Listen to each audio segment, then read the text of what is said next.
তাহলে আজকে ভিসকোসিটিটাই শুরু করি। আর এটা শুরু করার আগে কালকে রিলেটেড এক দুটো কোশ্চেন আছে। যেমন এই কোশ্চেনটা আছে, এটা এনসিইআরটি থেকে পেলাম কোশ্চেনটা, তো এটা করা যেতে পারে। বলছে যে what is the pressure on a swimmer 10 metre below the surface of a lake. একটা লেকের 10 মিটার নিচে একটা সুইমার হচ্ছে সুইম করছে, সাঁতার কাটছে, তাহলে ওর উপরে যে প্রেশার হবে সেই প্রেশারটা কত হবে। তাহলে প্রেশারের আমরা যে রিলেশনটা জানি সেটা হচ্ছে প্রেশার হয় P0 প্লাস এইচ রোজি। P0টা হচ্ছে অ্যাটমসফেরিক প্রেশার, আর এইচ রোজিটা হচ্ছে ওই জলটার জন্য। তাহলে এখানে এইচ দেওয়া আছে 10 মিটার, আর রোটা হচ্ছে ঘনত্বটা, জলের ঘনত্বটা, আর জিটা হচ্ছে জানো গ্র্যাভিটেশনাল অ্যাসেলারেশন। তো P0-র মানটা কত হয়? P0-র মানটা হয় 1 অ্যাটমসফেরিক প্রেশার, 1 atm। আচ্ছা, আর এখানে এইচ রোজি যদি দেখি, এইচটা হচ্ছে তোমার 10 মিটার, আর রোটা যদি দেখি জলের ঘনত্ব, তাহলে 1000 এসআইতে 1000 কিলোগ্রাম/মিটার কিউব, আর জিটা হচ্ছে তোমার 9.8 মিটার/সেকেন্ড স্কোয়ার। এবার এইচ রো জি এগুলো যদি আমি বসাই এখানে, তো এটা যে ইউনিটে আসবে প্রেশারটা, সেটা নিউটন/মিটার স্কোয়ার ইউনিটে আসবে। তো নিউটন/মিটার স্কোয়ার মানে পাস্কাল ইউনিটে আসবে। কিন্তু P0 তার অ্যাটমসফেরিক প্রেশারে আছে, P0টা 1 অ্যাটমসফেরিক প্রেশার, তো এটাকে আমাদের পাস্কালে করতে হবে। তো 1 অ্যাটমসফেরিক প্রেশার মানে হচ্ছে, এটা মনে রাখতে হবে, 10⁵ পাস্কাল। ঠিক আছে, 1 অ্যাটমসফেরিক প্রেশার মানে 10⁵ পাস্কাল। তো এখানে আমি P0টাকে আমি 10⁵ বসাতে পারি পাস্কালে, প্লাস এই এইচ রোজিটাকে আমি বসিয়ে দিই, তাহলে এটা হচ্ছে 10, আর এটা হচ্ছে 1000, আর এটা 9.8টাকে যদি আমি অ্যাপ্রক্সিমেট 10 ধরে নিই, তাহলে আরেকটা 10 পেয়ে যাব, এটা পাস্কাল হলো।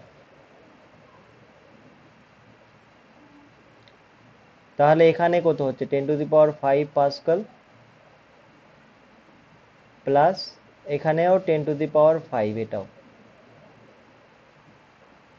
পাস্কাল। তাহলে 2 ইন্টু 10⁵ হয়ে গেল।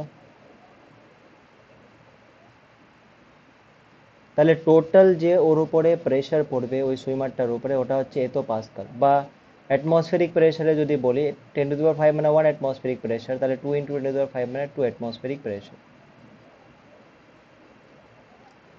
তাহলে এত পরিমাণ প্রেশার কিন্তু ও অনুভব করবে। গভীরতাটা যত বাড়বে তত ও বেশি প্রেশার অনুভব করবে, চাপ অনুভব করবে। আর এই জন্যই তো কি হয় যে সুইমারগুলো যারা সমুদ্রের নিচে ডাইভ করে, তারা একটা স্পেশাল টাইপ অফ পরে থাকে, ইউনিফর্ম পরে থাকে, সুইট পরে থাকে, যাতে ওই প্রেশারটাকে হ্যান্ডেল করতে পারে এই জিনিসটা। আর একটা কোশ্চেন আছে এখানে,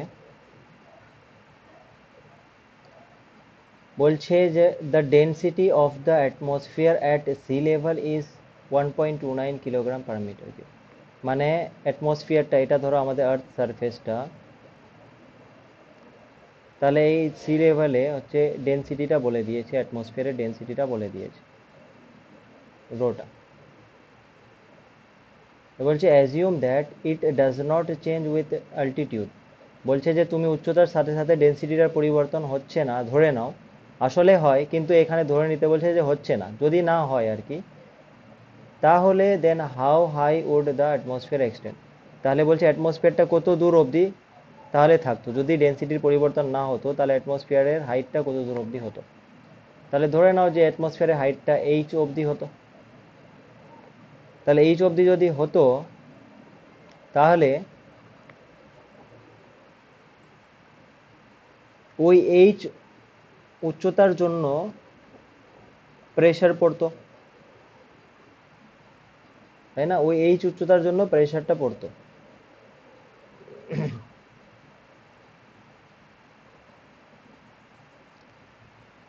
এই এইচ উচ্চতার জন্য এখানে প্রেশারটা পড়তো। তাহলে একবার কি বলছে যে the density of the atmosphere at sea level, এটা। এবার এই প্রেশারটা কত? এই প্রেশারটা তো 1 atmospheric প্রেশার, বা we can say 1 atmospheric pressure, এখানে প্রেশারটা সি লেভেলে। তাহলে আমরা কি জানি, P is equal to H rho G হয়।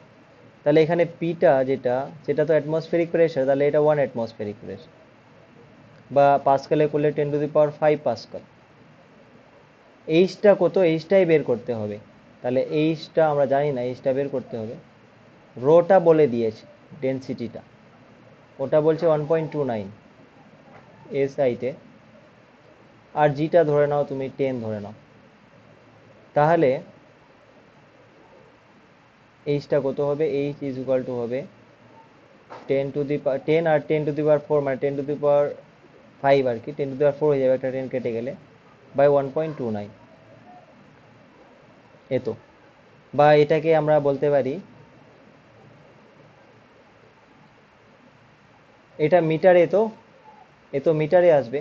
কিলোমিটারে করলে 10⁵ দিয়ে ডিভাইড করে দাও, তাহলে 10/1.29 কিলোমিটার।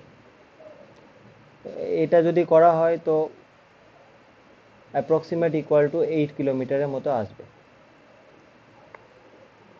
এর মানে পয়েন্টটা হচ্ছে যে আমরা এখান থেকে অ্যাটমসফিয়ারের হাইটটাও বের করতে পারবো, কিন্তু আসলে তো অ্যাটমসফিয়ারের হাইটটা 8 কিলোমিটার না, এর থেকে অনেক বেশি আছে, তাই না? 100 কিলোমিটারের মতো আছে, বা তার বেশিও আছে, ওখানে যদিও ডেন্সিটিটা কম। তো ওটা কেন হচ্ছে? ওটা হচ্ছে কারণ এখানে আমরা ডেন্সিটিটা সব জায়গায় সমান ধরে নিয়েছি, কিন্তু আসলে ডেন্সিটিটা তো ভ্যারি করে, উপরের দিকে গেলে ডেন্সিটি কমে যায়, এই জন্য হাইটটাও বেশি হয়। But according to this question, এর যে হাইটটা হওয়া উচিত অ্যাটমসফিয়ারটার, সেটা হচ্ছে 8 কিলোমিটার হওয়া উচিত। তো এই দুটো কোশ্চেন আমি পেলাম, ভালো লাগলো, তো দিয়ে দিলাম। এবার হচ্ছে আমরা আজকে যেটা টপিক, সেটা হচ্ছে ভিসকোসিটি শুরু করব। তো সান্দ্রতা,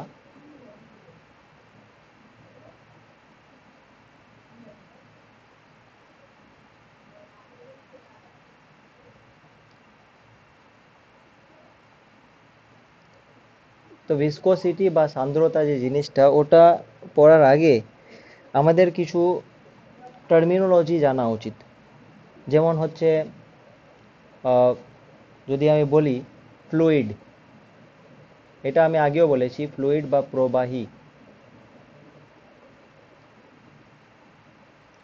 তাহলে ফ্লুইড বা প্রবাহী মানে যে সমস্ত পদার্থগুলো ফ্লো করে।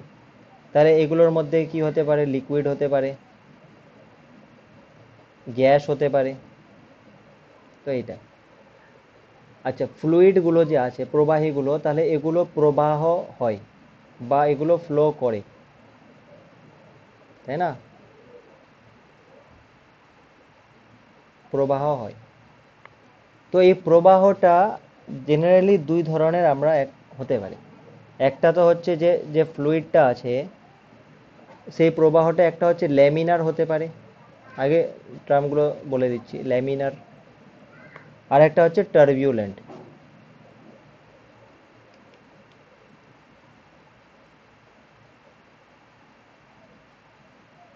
দেখো, ল্যামিনার প্রবাহ মানে ধারারেখ সমবাহ, বাংলাতে যদি বলি ধারারেখ, এটাকে স্ট্রিম লাইনও বলা হয়। ধারারেখকে আরেকটা বলা হয় স্তরিত, মানে স্তর আকারে যাবে। কি হচ্ছে? স্তরিত, এটা। আর টার্বিউলেন্ট যেটা, সেটাকে আমরা বলি অশান্ত বা বিক্ষুব্ধ।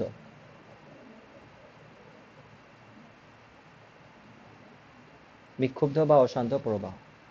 এই যে ল্যামিনার ফ্লো আর টার্বিউলেন্ট ফ্লো, ল্যামিনার ফ্লো জিনিসটা হচ্ছে এরকম যে, ধরো আমি একটা টেপ নল নিলাম,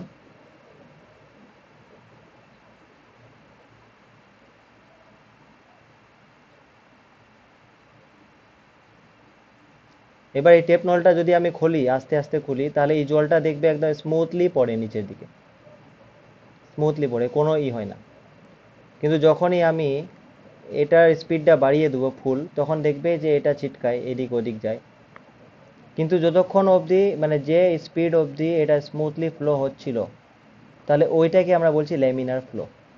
ল্যামিনার ফ্লো মানে যে ধরো এই তরলটা এটা এদিকে ফ্লো হচ্ছে, তাহলে এগুলো স্তরভাবে মানে স্তরিত হয়ে থাকে, মানে এটা আলাদা স্পিড হতে পারে, এটা আলাদা স্পিডে, তারা একে অপরকে কোনো ডিস্টার্ব করবে না আর কি।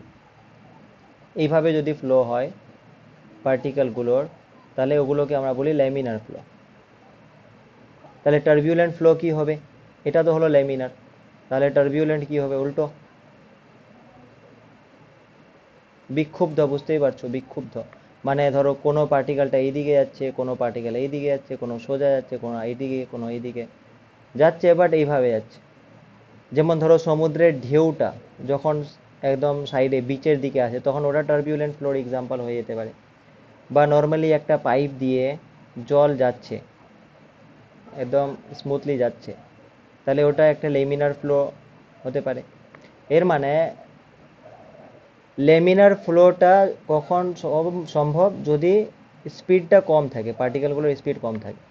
এবার স্পিড যত আমি বাড়াতে থাকবো, এর যে ভেলোসিটিটা, ওটা যত আমি বাড়াতে থাকবো, তত এটা লেমিনার থেকে টার্বিউলেন্টের দিকে যাবে। আচ্ছা, তাহলে এমন একটা ভেলোসিটি হবে যার উপরে যদি তুমি যাও, তাহলে ওটা টার্বিউলেন্ট আকার হয়ে যাবে। আর যার নিচে যদি থাকো, তাহলে ওটা তোমার ল্যামিনার ফ্লোটা হবে বা স্তরিত ফ্লো হবে। তাহলে ওই যে ক্রিটিক্যাল পয়েন্টটা, ওই যে ক্রিটিক্যাল ভেলোসিটিটা যার উপরে তোমার ওটা টার্বিউলেন্ট হয়ে যায়, ওই ভেলোসিটিটাকে আমরা বলি সন্ধি বেগ বা ক্রিটিক্যাল ভেলোসিটি। তাহলে সন্ধি বেগ বা ক্রিটিক্যাল ভেলোসিটি মানে কি? সন্ধি বেগ বা ক্রিটিক্যাল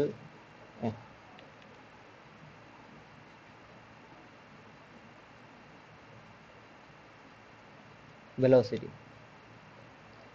ধরো সন্ধি বেগ হচ্ছে ভিসি। এর মানে কি, যদি ওই প্রবাহীটার velocity V greater than VC হয়, তাহলে যে ফ্লোটা হবে ওটা টার্বিউলেন্ট হবে। আর যদি ভেলোসিটিটা ভি লেস দেন ভিসি হয়, তাহলে যে ফ্লোটা হবে ওটা তোমার ল্যামিনার হবে।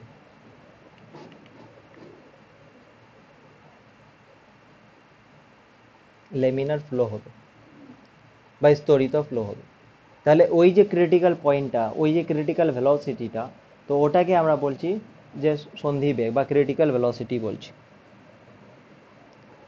এইবার তো এগুলো তো হলো মানে turbulent flow, laminar flow, critical velocity কি, এগুলো আমরা বুঝলাম। এবার সাপোজ আমরা যে কেসটা আলোচনা করব এখন, সেটা হচ্ছে ল্যামিনার ফ্লোটাতেই লিমিটেড থাকবো, ল্যামিনার ফ্লোতেই লিমিটেড থাকবো আমাদের। তো সাপোজ ধরে নাও ল্যামিনার ফ্লোতে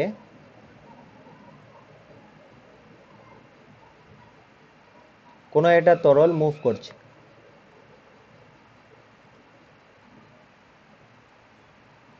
ধরো এটা তোমার একটা সলিড সারফেস, ঠিক আছে, এটা হচ্ছে সলিড সারফেস।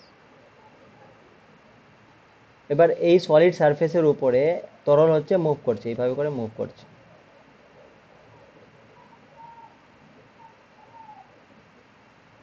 এইদিকে মুভ করছে। তাহলে এই সারফেসটার সাথে যে তরলের লেয়ারটা জাস্ট টাচ করা আছে, ওটা কিন্তু মুভ করবে না, ওটা এর সাথে অ্যাটাচ হয়ে থাকবে আসঞ্জন বলের জন্য, কোহেশনের জন্য। তারপরে এর উপরে যে লেয়ারটা আছে, ওটা মুভ করবে, ওটা একটু মুভ করবে এভাবে। তার উপরেরটা যে লেয়ারটা থাকবে সেটাও মুভ করবে, কিন্তু তার স্পিডটা বাড়তে থাকবে। এর মানে হচ্ছে তুমি এই যে সলিড সারফেস থেকে যত তুমি উপরের দিকে যাচ্ছ, তত তোমার ওই তরলের যে স্তরগুলোর গতিবেগ বাড়তে থাকবে। ঠিক আছে, এবার সলিড সারফেস যদি উপরেও থাকে, মানে একটা পাইপের মধ্যে দিয়ে যায়, তাহলে চারিদিকেই তো থাকে, মানে এইভাবে যদি থাকে উপরে, তাহলে উপরেও এরকম সেম কেস হবে। এর মানে এখানে এটা অ্যাটাচ হয়ে থাকবে, এটা অতটা ফ্লো হবে না, তারপরে এইদিকে গতিবেগটা বাড়তে থাকবে, এদিকে গতিবেগটা বাড়তে থাকবে এইভাবে করে। তো এই যে জিনিসটা হচ্ছে, এই যে ভেতরের দিকে গতিবেগটা বাড়ছে আর নিচের দিকে কম হচ্ছে, তাহলে এইভাবে ফ্লো হচ্ছে। এই জিনিসটাকে আমরা বলছি গতিবেগ পরিলেখ বা ভেলোসিটি প্রোফাইল, ভেলোসিটি প্রোফাইল বলছি।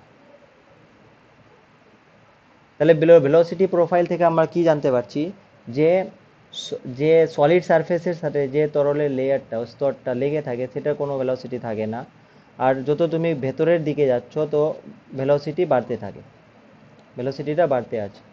তাহলে ভেলোসিটি প্রোফাইল থেকে আমরা এটা বুঝতে পারছি। এবার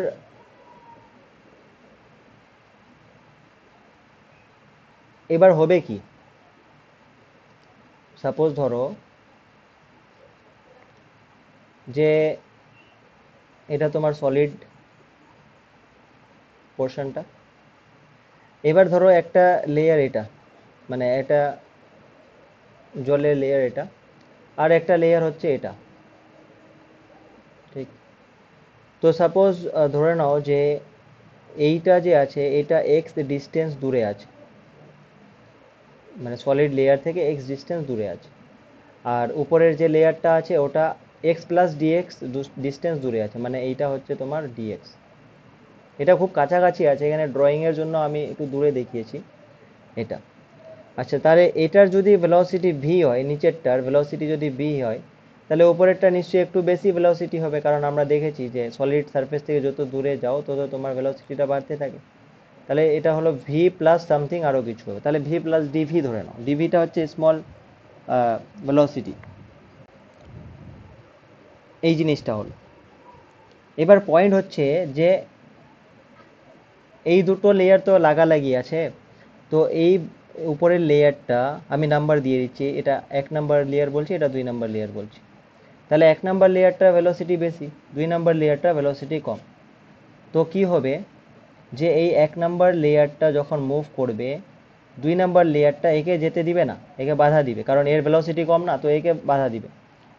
তো বাধা দিবে যে, তো যদি আচ্ছা, উপরের লেয়ারটাকে তাও যদি ফ্লো করতেই হয়, তাহলে বাইরে থেকে আমাদের একটা বল প্রয়োগ করতে হয়, তাই না? এবার এই যে নিচের লেয়ারটা উপরের লেয়ারটাকে যে বাধা দিচ্ছে, মানে ধীরে করার চেষ্টা করছে, তাহলে এই যে প্রপার্টিটা, ওই প্রপার্টিটাকে আমরা কি বলছি, ভিসকোসিটি বলছি, ভিসকোসিটি। তো ভিসকোসিটি মানে কি, বা সান্দ্রতা মানে কি? সান্দ্রতা মানে যে যখন কোনো প্রবাহীর প্রবাহ হয়, তাহলে একটা লেয়ার, একটা স্তর অন্য স্তরের গতির বিরুদ্ধে যে বাধা সৃষ্টি করে, সেই যে প্রপার্টিটা, ধর্মটা, সেই ধর্মটাকে আমরা বলছি ভিসকোসিটি। তাহলে যেই তরল বেশি বাধা দান করবে তার ভিসকোসিটি বেশি হবে। আমি যদি ধরো জল নিই, ওয়াটার, আর যদি মধু নিই, হানি, তাহলে নিশ্চয়ই এদের ভিসকোসিটি আলাদা, কারণ জলকে তুমি এমনি নর্মালি দেখেছো যে জলকে যদি ফেলে দাও এই সঙ্গে সঙ্গে চারিদিকে ছড়িয়ে পড়ে, মানে ফ্লোটা বেশি হয়। কিন্তু মধু কিন্তু অত সহজে যায় না, তার কারণ ওদের মধ্যে লেয়ারগুলোর মধ্যে যে বাধাটা, সেই বাধাটা বেশি হয়, অনেক বেশি হয়, এই জন্য এটা হয়। তাহলে ভিসকোসিটি জিনিসটা ক্লিয়ার হয়েছে। এবার এই যে বলটা, যে বলটা ভিসকোসিটির জন্য, যে বলটা এ বিপরীত দিকে প্রয়োগ করছে এইদিকে, সেই পরিমাণ বল আমাকে এখানে অ্যাপ্লাই করতে হবে যাতে এর ফ্লোটা মেনটেন থাকে, রাইট?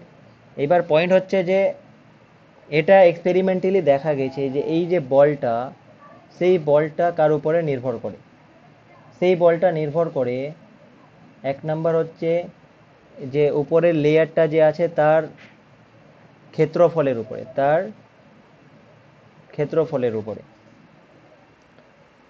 ঠিক আছে। মানে তরলটা যে আছে এটা তো একটা লাইন দেখিয়েছি, বাট এটা তো এরকম মানে একটা এরকম আছে না, 3D-তে যদি দেখি তাহলে এই যে ক্ষেত্রফলটা ওটার উপরে নির্ভর করে, ওটার সাথে সমানুপাতিক হয়। আর এদের মধ্যে যে ভেলোসিটির ডিফারেন্সটা যত বেশি হবে, বা ভেলোসিটি গ্রেডিয়েন্ট যেটাকে বলছি ডিভি ডিএক্সটা, মানে একক, ডিএক্সটা একক ধরে নাও, তাহলে ডিভিটা এদের মধ্যে যে ভেলোসিটি ডিফারেন্স, একক দূরত্বে যে ভেলোসিটির পার্থক্য, গতিবেগের যে পার্থক্য, সেইটার সাথেও সমানুপাতিক হয়। এবার তাহলে এই বলটা কি হবে, দুটোকে যদি কম্বাইন করে দাও তাহলে F proportional to A times dv dx হবে। এবার প্রপোর্শনালিটি কনস্ট্যান্টটাকে তুলতে গেলে, প্রপোর্শনালটাকে তুলতে গেলে একটা কনস্ট্যান্ট নিয়ে আসতে হয়, ওটাকেই আমরা বলি coefficient of viscosity, eta, eta দিয়ে আমরা ডিফাইন করি। তাহলে A is equal to DV DX হয়ে গেল। তাহলে F equal to eta A DV DX, এই জিনিসটা। ইটাটা কি বলছি, ইটাটাকে আমরা বলছি সান্দ্রতাঙ্ক, সান্দ্রতাঙ্ক বা কোএফিসিয়েন্ট অফ ভিসকোসিটি।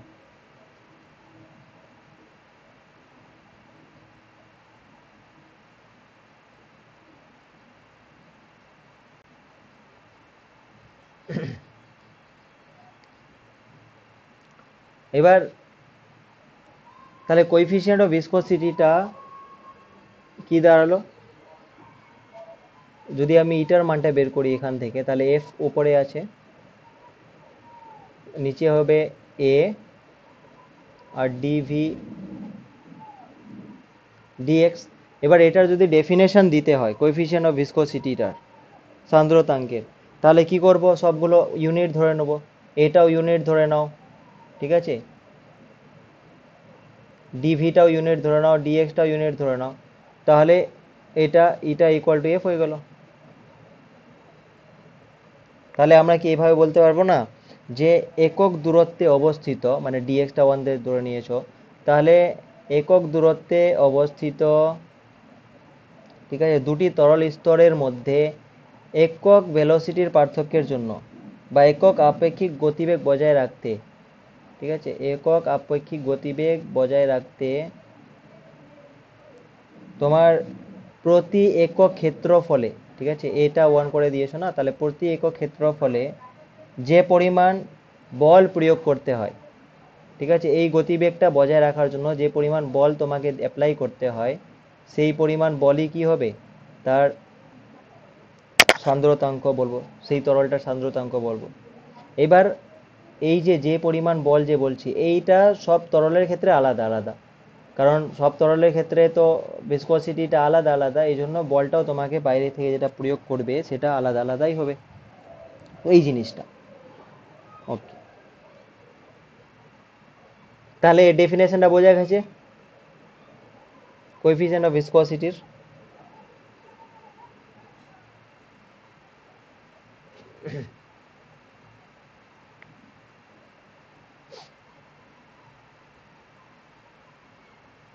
আচ্ছা, এরপরে আমরা যদি দেখি এর ডাইমেনশনটা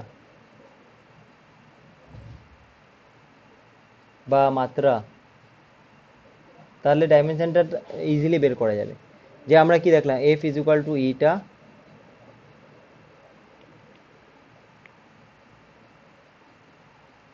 Times A d v dx, তো তাহলে এখান থেকে ইটা ইজ ইকুয়াল টু আমরা পেলাম F by A DV DX. তাহলে ডাইমেনশন যদি বের করতে হয়, তাহলে এফ এর ডাইমেনশন জানো, M L T to the power -2, area, A তো ক্ষেত্রফল, তাহলে L square, DV velocity, velocity মানে মিটার পার সেকেন্ড, তাহলে এল টি ইনভার্স, আর ডিএক্স তো এল, তাহলে এল এল কেটে গেল, আর এখানে একটা এল কেটে গেল, তাহলে M L inverse T to the power -2 হয়ে যাচ্ছে dimension, M L inverse T to the power -2 হয়ে যাচ্ছে ডাইমেনশন। ডাইমেনশন যেহেতু পেয়ে গেছো, তাহলে স্যার তুমি ওটা মাইনাস টি মাইনাস ওয়ান আছে নিচে, তাহলে -1 হবে না স্যার? টি ও বা হ্যাঁ, মাইনাস টু ওয়ান। দি -3, এটা উপরে না গেলে স্যার। -1 হয়ে যাচ্ছে, তাহলে ঠিক। হ্যাঁ, এটা -1 হয়ে যাচ্ছে, এটা টি ইনভার্সটা এটা লক্ষ্য করা হয়নি। Okay, thank you. এই ml inverse T to the power -1 হচ্ছে। তো যখন তুমি ডাইমেনশনটা পেয়ে গেলে এটা, তাহলে তুমি ইউনিটটাও পেয়ে যাবে। ইউনিটটা কি হবে তাহলে? এম এর কি হয়? কিলোগ্রাম। এটার হচ্ছে কিলোগ্রাম, আর লেন্থ হচ্ছে মিটার ইনভার্স, আর হচ্ছে সেকেন্ড ইনভার্স। और সিজিএস এ করলে গ্রাম, সেন্টিমিটার ইনভার্স, সেকেন্ড ইনভার্স। এটা তো ডাইমেনশন থেকে পেয়ে গেলে, কিন্তু আমি যদি এখান থেকে ইউনিটটা বের করতে চাই তাহলে কি আসছে দেখি। তাহলে ফোর্সের কি হয়? ফোর্সের নিউটন, আর এখানে হচ্ছে তোমার এখানে এরিয়া, আর এখানে একটা লেন্থ, মানে লেন্থ লেন্থ কেটে যাবে,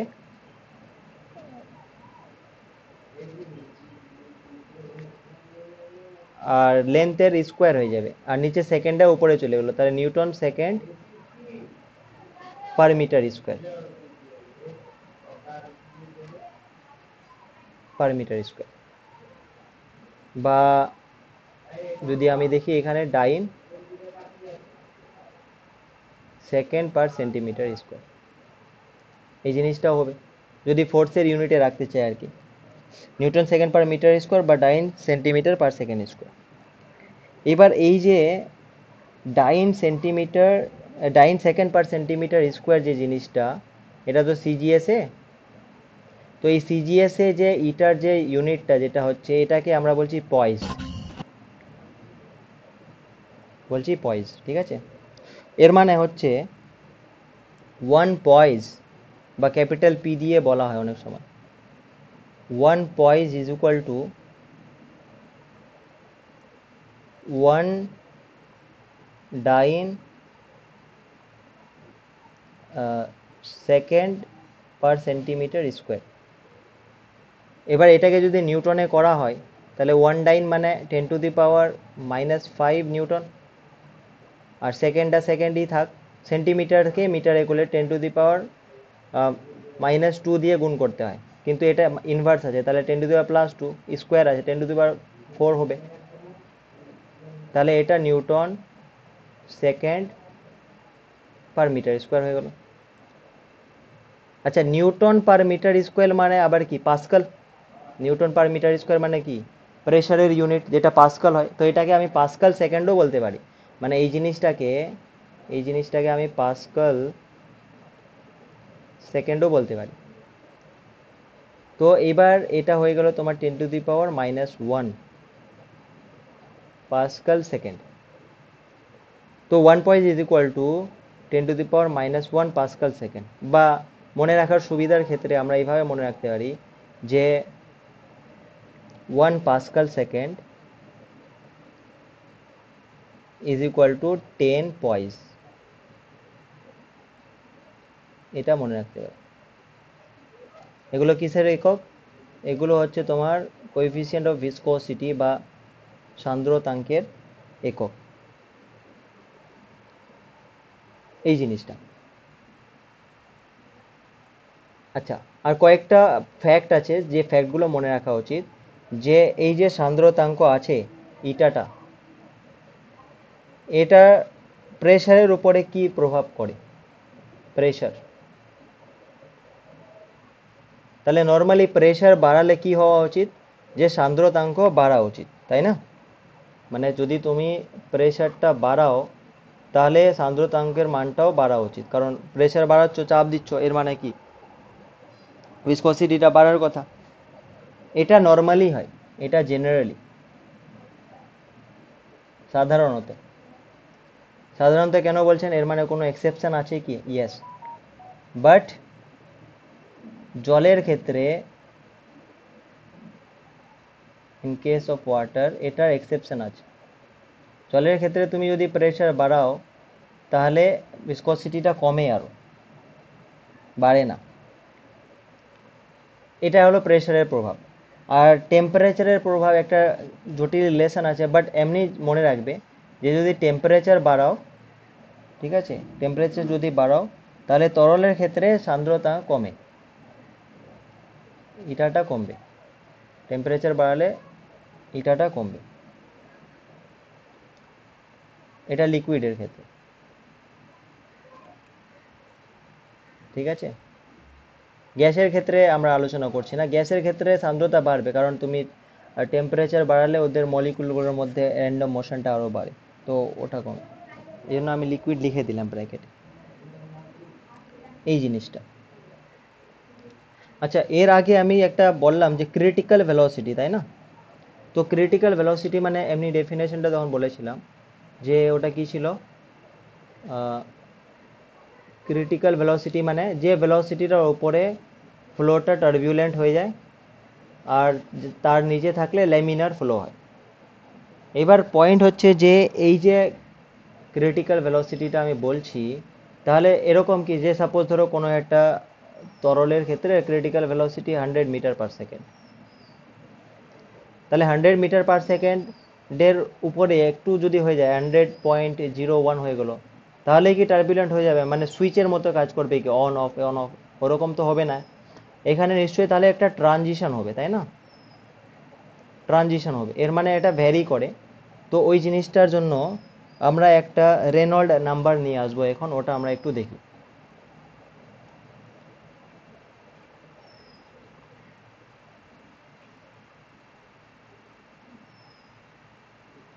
আচ্ছা, তো আমরা এখন যেটা পড়তে চাচ্ছি সেটা হচ্ছে রেনল্ডস নাম্বার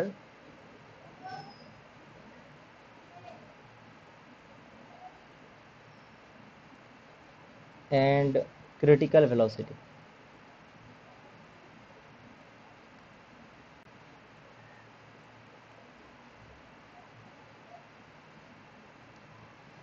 ওকে, আচ্ছা, এটা হচ্ছে পরীক্ষা করে দেখা গেছে যে ক্রিটিক্যাল ভেলোসিটিটা কোনো একটা তরলের ক্রিটিক্যাল যে ভেলোসিটি হবে সেটা 1 নম্বর পয়েন্ট হচ্ছে যে তার সান্দ্রতাঙ্কের হচ্ছে সমানুপাতিক হবে, মানে সান্দ্রতাঙ্ক যত বেশি তার ক্রিটিক্যাল ভেলোসিটিও তত বেশি হবে, ঠিক আছে। 2 নম্বর, ওই তরলের যে ঘনত্বটা সেই ঘনত্বটার সাথে ব্যস্তানুপাতে পরিবর্তন হয়, আর হচ্ছে ওর যে ক্যারেক্টারিস্টিক লেন্থ তার সাথেও ব্যস্তানুপাতে পরিণত হয়। এবার পয়েন্ট হচ্ছে ক্যারেক্টারিস্টিক লেন্থ মানে কি, ঠিক আছে, বা বৈশিষ্ট্যমূলক দৈর্ঘ্য, এটা মানে কি? এটার মানে হচ্ছে যেমন ধরো সাপোজ কোনো একটা পাইপে জল যাচ্ছে এদিকে, তাহলে এর যে এটা হবে ব্যাসটা, ওটাই ওর ক্যারেক্টারিস্টিক লেন্থ হবে। বা কোনো নালা দিয়ে জল যাচ্ছে, ঠিক আছে, কোনো নালা দিয়ে জল যাচ্ছে, এদিকে জল যাচ্ছে, এটা নালাটা, তো এখানে ধরো এইটুকু জল আছে এই অবধি,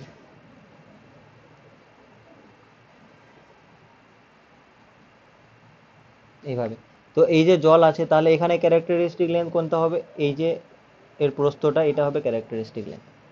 তাহলে ওই লেন্থের তোমার হচ্ছে সাথে ব্যস্তানুপাতে পরিবর্তিত হয়। তাহলে এইগুলো যদি আমরা দেখি কম্বাইন করি তাহলে ভিসিটা প্রপোর্শনাল টু হয়ে যাচ্ছে ইটা বাই রো এল, প্রপোর্শনালটাকে তুলো, তাহলে হয়ে যাবে ভিসি ইজ ইকুয়াল টু একটা কনস্ট্যান্ট আসবে, তো সেই কনস্ট্যান্টটাকেই আমরা বলছি রেনল্ড নাম্বার। তাহলে যেহেতু ভিসি ক্রিটিক্যালের কথা বলছি তাহলে রেনল্ড নাম্বার ক্রিটিক্যাল বলে দিই, এটা ইটা রো এল। তো এই জিনিসটা আর ই সি যেটা, ওটা হচ্ছে তোমার রেনল্ড নাম্বার, আর ই থেকে রেনল্ড আর সি ফর ক্রিটিক্যালের জন্য, এটা হচ্ছে রেনল্ড নাম্বার।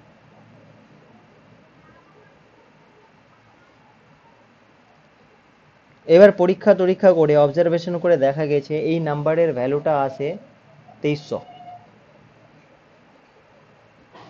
এর মানে কি? তাহলে আমরা কি বলতে পারবো যে যদি কোনো একটা পদার্থের রেনল্ড নাম্বারটা বের করা যায়, মানে ক্রিটিক্যাল ভেলোসিটি, কোএফিসিয়েন্ট আর ডেনসিটি লেন্থ এগুলো জেনে যদি আমরা রেনল্ড নাম্বারটা বের করতে পারি, তাহলে রেনল্ড নাম্বারটা দেখেই আমরা বলতে পারবো যে ওই ফ্লোটা ল্যামিনার ফ্লো হবে না টার্বিউলেন্ট ফ্লো হবে। এর মানে কি, যদি আচ্ছা ইন জেনারেল তাহলে কি হওয়া উচিত, এটা তো ক্রিটিক্যালের জন্য, তাহলে ইন জেনারেল ভেলোসিটি ভি হলে রেনল্ড নাম্বার খালি লিখবো এখানে ইটা বাই রো এল লিখবো। তাহলে ইন জেনারেল যদি কোনো লিকুইডের ক্ষেত্রে রেনল্ড নাম্বারটা গ্রেটার দেন আর ই সি হয়, তাহলে ফ্লোটা কি হওয়া উচিত, টার্বিউলেন্ট হওয়া উচিত, ঠিক। আর যদি রেনল্ড নাম্বারটা 300 থেকে কম হয়, মানে আর ই সি থেকে, তাহলে ওটা ল্যামিনার হওয়া উচিত। এই জিনিসটা, তাহলে রেনল্ড নাম্বারটা একটা ইম্পর্টেন্স আছে। তো এই রেনল্ড নাম্বারটা থেকে আমরা কি বুঝতে পারছি, রেনল্ড নাম্বারটা দেখে আমরা বুঝতে পারবো যে ফ্লোটা কি ধরনের হবে, ওটা কি ল্যামিনার হবে বা মানে স্তরিত হবে না টার্বিউলেন্ট হবে, ভায়োলেন্ট বিক্ষুব্ধ এরকম হবে। তো এই জিনিসটা ইম্পর্টেন্ট আছে। তো এরকম যদি কোশ্চেন দেয় যে রেনল্ড নাম্বার, কোনো একটা প্রবাহীর রেনল্ড নাম্বার হচ্ছে 4000, তাহলে ওই প্রবাহীর ফ্লোটা টার্বিউলেন্ট না ল্যামিনার,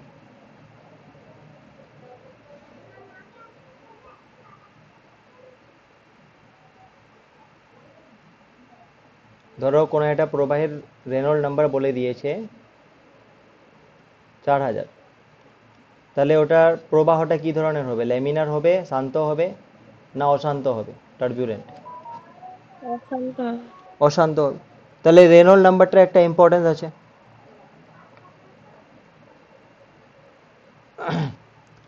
ওকে,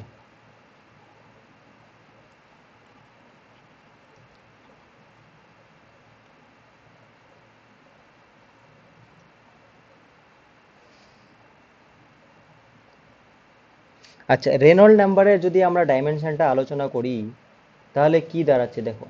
রেনল্ড নাম্বার মানে আমরা এটা লিখলাম তো ভি, wait,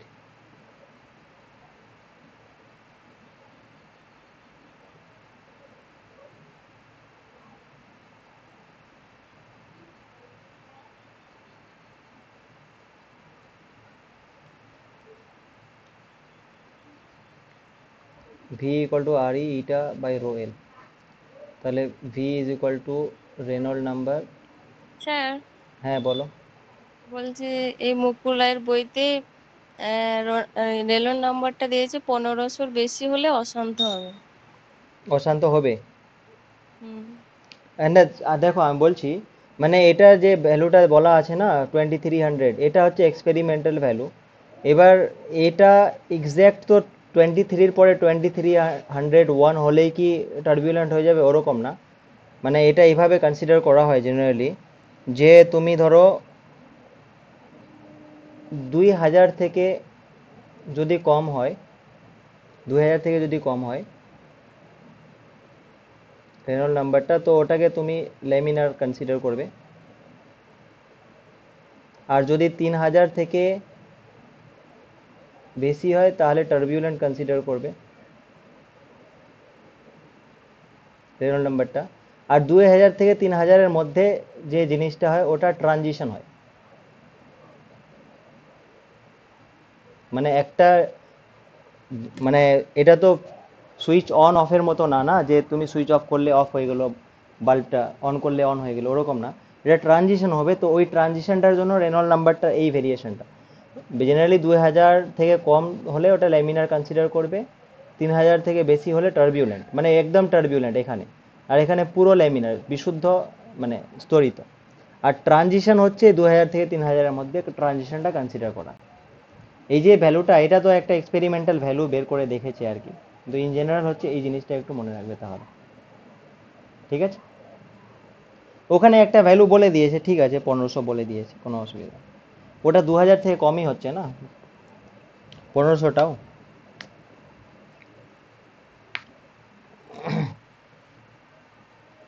ওকে,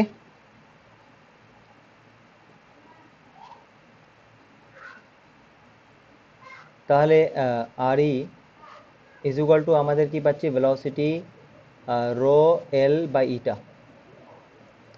যদি আমরা ডাইমেনশন দেখি তাহলে ভেলোসিটি মানে হচ্ছে তোমার এল টি ইনভার্স, রো মানে হচ্ছে এম বাই ভি মানে এম এল কিউব, আর এল মানে এল। তাহলে ইটাটার কি ছিল?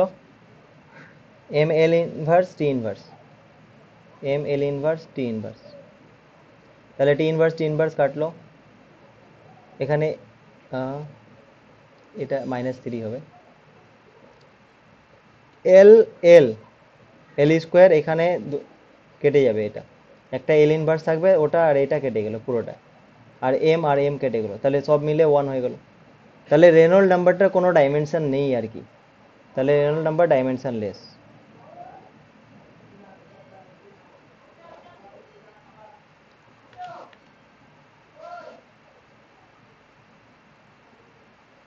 ডাইমেনশন লেস যেহেতু, তাহলে আমি ইটা আর ই ভি রো এল যে ইউনিটেই বসাই না কেন, সিজিএস এসআই এফপিএস যাই বসাই না কেন, রেনল্ড নাম্বারটা সেমই আসবে, ঠিক আছে, কারণ এর ডাইমেনশন নেই।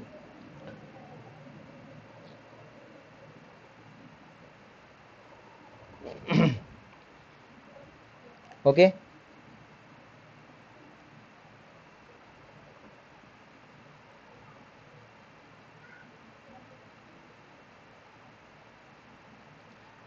এখানে একটা কোশ্চেন দেওয়া আছে,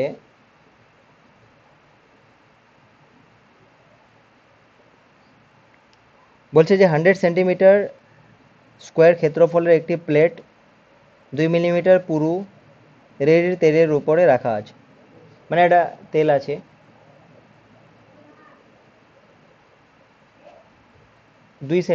2 মিলিমিটার পুরু, মানে এর যে পুরুটা আছে ওটা 2 মিলিমিটার, এটা বড় করে দেখিয়েছি ধরে নাও 2 মিলিমিটার রেড়ির উপরে রাখা আছে 100 সেন্টিমিটার স্কোয়ার ক্ষেত্রফলের একটি প্লেট, মানে এই যে প্লেটটা যেটা রাখা আছে ধরো, এই প্লেটটা এর উপরে রাখা আছে এইভাবে, সেটার যে ক্ষেত্রফলটা 100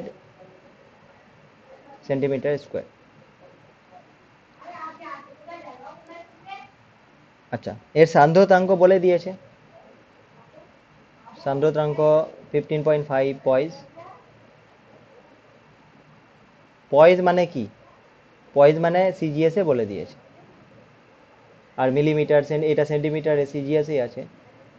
আর কি বলেছে, ওই প্লেটকে 3 সেন্টিমিটার/সেকেন্ড বেগে চালনা করতে কত অনুভূমিক বলের প্রয়োজন হবে। বলছে এই যে প্লেটটা এটা এর উপরে আছে, একে যদি তুমি এইদিকে ভেলোসিটিটা 3 সেন্টিমিটার/সেকেন্ড বেগে চালনা করতে চাও, তাহলে তোমায় কত বল প্রয়োগ করতে হবে। তাহলে সেই কত বল প্রয়োগ করতে হবে সেটা তো আমরা জানি, যে এফটা যেটা হয় সেটা ইটা এ ডিভি ডিএক্স হয়। তো এখানে ভেলোসিটিটা কত, ইটাটা তো 15.5 পয়েস, এরিয়াটাও বলে দিয়েছে 100, ডিভি ভেলোসিটির যে এটা ওটা 3 সেন্টিমিটার, 0 থেকে 3 করতে হবে, 3 সেন্টিমিটার/সেকেন্ড মানে 3 এটা, আর ডিএক্সটা পুরো কত 2 মিলিমিটার, কিন্তু ওটাকে সেন্টিমিটারে করতে হবে মানে 0.2, কারণ ডিএক্সটা 2 মিলিমিটার মানে 0.2, 10 দিয়ে ডিভাইড করো, এত সেন্টিমিটার। তাহলে 15.5 100, এটা হচ্ছে 0.2। এই পয়েন্টটাকে আর এই পয়েন্টটাকে যদি আমি তুলে দিতে পারি, তাহলে এখানে 2 দিয়ে কেটে যাবে, এটা 50। তাহলে এটা যদি গুণ করো তাহলে কত হচ্ছে, তোমার 3 5 15, 3 5 15 5, 3 5 15 আর 1 16, 3 1 3 আর 1 4 ইন্টু 50। তাহলে 50-এর 0 একটা আসবে, 5 দিয়ে গুণ করে দাও, 5 5 25, 5 6 30 আর 2 32, 5 4 20 আর 3 23, 23250, এ তো ডাইন হবে, এর মানে এত ডাইন বল তোমাকে প্রয়োগ করতে হবে যদি 3 সেন্টিমিটার/সেকেন্ড স্পিডে ওটাকে চালাতে চাও, ঠিক আছে।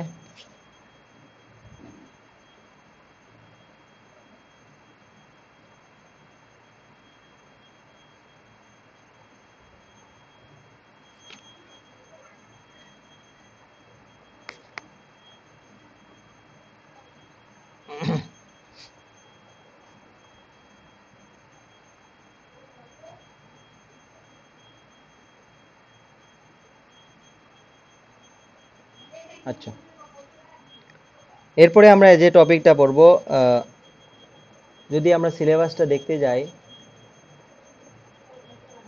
কোথায় গেল,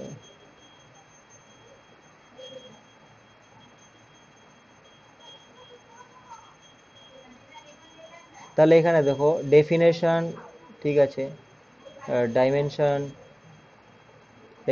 ডাইমেনশন, এটা পড়ছি, এটা লাস্টে পড়ছি। তারপরে স্ট্রিম লাইন কি, এই স্ট্রিম লাইনটা বলছি। টার্বিউলেন্ট মোশন কি, এটা বললাম। ক্রিটিক্যাল ভেলোসিটি এটা বললাম। এই স্টোক লটাও বলছি, স্টোক ল আর এগুলো পড়ছি। দেখো স্ট্রিম লাইন মোশন কি,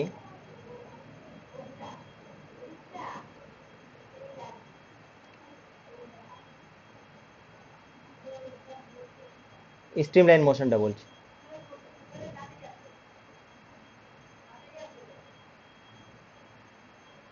স্ট্রিম লাইন বা ধারা রেখা, ধারা রেখা, স্ট্রিম লাইন বলছি, স্ট্রিম লাইন ফ্লো বলছি না। দেখো ল্যামিনার ফ্লোতে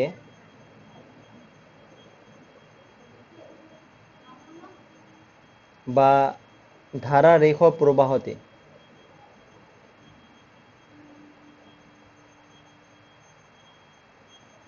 ধারারেখ প্রবাহতে কি হয়, যে প্রত্যেকটা লেয়ার মানে এইভাবে করে এটা প্যারালালি প্রবাহিত হয়, তাই না? এভাবে প্রবাহিত হয়। এবার এখানে কি হয়, প্রত্যেকটা পয়েন্টে, ধরো এখানে একটা পয়েন্ট নিচ্ছ, তাহলে এখানে যে ওর গতিবেগের অভিমুখ হবে এইদিকে হবে, এখানে যে এর গতিবেগের অভিমুখ হবে সেটা এইদিকে হবে। এখানে ধরো এইভাবে যাচ্ছে, এখানে ওই পয়েন্টটার যে গতিবেগের অভিমুখ হবে সেটা স্পর্শক বরাবর হয়, তাই না? এখানে যেটা হবে এটা এর স্পর্শ বরাবর হবে এই অভিমুখটা। বা এইভাবে যদি ফ্লো হয়, এটা তরল এইভাবে ফ্লো হচ্ছে, তাহলে এখানে গতিবেগের অভিমুখটা এর স্পর্শ বরাবর হবে, এইদিকে হবে, এইদিকে হবে। আর যেহেতু ল্যামিনার ফ্লো, তাহলে প্রত্যেকটা লেয়ারই এইভাবে করেই ফ্লো হবে, মানে এখানে এইভাবে হবে, এভাবে হবে। তো ল্যামিনার ফ্লোতে কি হয়, যে পার্টিকেলগুলোর যে ভেলোসিটিটা সেটা ওর অভিমুখের সাথে স্পর্শক বরাবর ওর গতির অভিমুখটা হয়। তাহলে এইভাবে করে যে লাইনটা তুমি কানেক্ট করবে, ওই লাইনটাকে আমরা বলছি স্ট্রিম লাইন। আর এই স্ট্রিম লাইনগুলো ল্যামিনার ফ্লোতে কি হয়, যে ইন্টারসেক্ট করবে না, মানে একটা স্ট্রিম লাইন অন্য একটা স্ট্রিম লাইনকে ইন্টারসেক্ট করবে না। কেন? তার কারণ হচ্ছে, ধরো যদি এইভাবে ইন্টারসেক্ট করে দেয় সাপোজ, তাহলে করে দেওয়ার মানেই হচ্ছে এখানে এই এই পার্টিকেলটারই একটার গতিমুখ এই বরাবর, আবার ওই পার্টিকেলটারই অভিমুখ মানে গতির অভিমুখ এই বরাবর। তাহলে একটা পয়েন্টে একটা পার্টিকেলের দুই দিকে তো অভিমুখ হতেই পারে না, না, যে কোনো একদিকে মুভ করবে। তো এই জন্য ইন্টারসেক্ট করে না। তাহলে স্ট্রিম লাইনগুলো কখনো ইন্টারসেক্ট করে না। তো এই যে স্ট্রিম লাইন বা ধারারেখাগুলো do not intersect or does not, do not লিখছি, ডু নট ইন্টারসেক্ট, একে অপরকে ছেদ করে না। কেন ছেদ করে না? তার কারণ ছেদ করলে একটা পয়েন্টে একটা কণার দুই দিকে অভিমুখ হবে, গতির অভিমুখ, তো এই জন্য ছেদ করে না। আচ্ছা, এরপরে যেটা ছিল স্টোকস ল, তো স্টোকস লটা পড়বো, বাট ওটা পড়ার আগে আমাদের একটা জিনিস জানতে হবে, টার্মিনাল ভেলোসিটি। ঠিক আছে, টার্মিনাল ভেলোসিটি বা প্রান্তীয় বেগ, সীমান্ত বেগ, ওগুলো ওই জিনিসটা একটু জানতে হবে।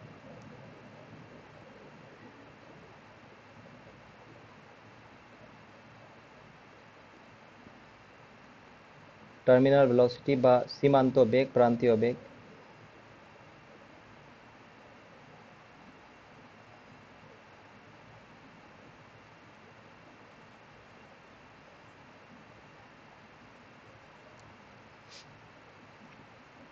আচ্ছা, এই জিনিসটা কি আগে একটু বুঝো, যে ধরো এখানে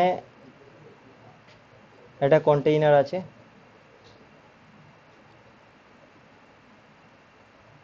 আর ওই কন্টেইনারে জল ভরা আছে, একদম কোনো নেই, এভাবে একদম স্থির অবস্থায় আছে, কোনো টার্বিউলেন্ট নেই, কিছু নেই।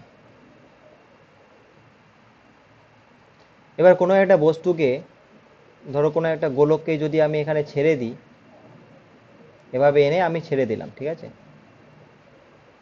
তাহলে ছেড়ে দিলে কি হবে, এ প্রথমে গ্র্যাভিটির জন্য নিচের দিকে যাবে, নিচের দিকে মুভ হবে। মানে ত্বরণ নিয়ে একটা প্রথমে রেস্টে ছিল, এখানে রেস্টে ছিল, তারপর আমি যখনই ছাড়লাম তো একটা ত্বরণ নিয়ে ও মুভ করবে, আর সেই ত্বরণটা কি গ্র্যাভিটির জন্য আসবে। কিন্তু যখনই ও নিচের দিকে যাচ্ছে তো এর মানে এখানে ধরো আসলো বলটা, তো এর আশেপাশে যে জলের অণুগুলো টাচ করা আছে সেগুলো এর সাথে মুভ করবে এই বলটার সাথে, কিন্তু এর দূরে যে অণুগুলো আছে এদের মধ্যে একটা কি হবে, যে সান্দ্রতাঙ্কের জন্য মানে সান্দ্রতার জন্য এ অপোজিট দিকে বাধা দান করবে, তাই না, এ যেতে দিবে না, সান্দ্রতার জন্য অপোজিট দিকে বাধা দান করবে। তাহলে একটা সময় আসবে যে এর আর ত্বরণ থাকবে না, এই ত্বরণের জন্য যে এক্সট্রা বলটা এর উপরে ক্রিয়া করছে সেটা আর থাকবে না, একটা ইউনিফর্ম ভেলোসিটি নিয়ে মুভ করবে, মানে ভেলোসিটির আর কোনো চেঞ্জ হবে না, ঠিক আছে, সমবেগে চলবে। তো ওই যে সমবেগে চলছে ওটাকে আমরা বলছি কি প্রান্তীয় বেগ বা টার্মিনাল ভেলোসিটি, ঠিক আছে। আর সেটা কেন হচ্ছে, ওই সান্দ্রতার জন্য হচ্ছে। তো আমি যদি গ্রাফটা দেখতে চাই, এর মানে কি, যখনই আমি ধরো এইদিকে আমি একটা জিনিস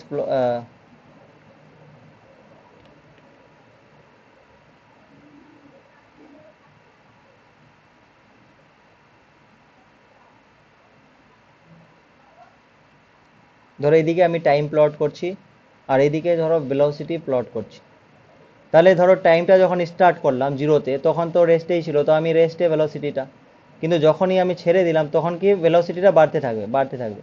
তো বাড়তে আছে মানে কি, বাড়তে আছে মানে এর একটা অ্যাসেলারেশন আছে, কিন্তু আস্তে আস্তে কি হবে যে ওই ভেলোসিটিটা কমতে কমতে একটা সময় একটা কনস্ট্যান্ট স্পিডে বা কনস্ট্যান্ট ভেলোসিটি নিয়ে চলতে থাকবে।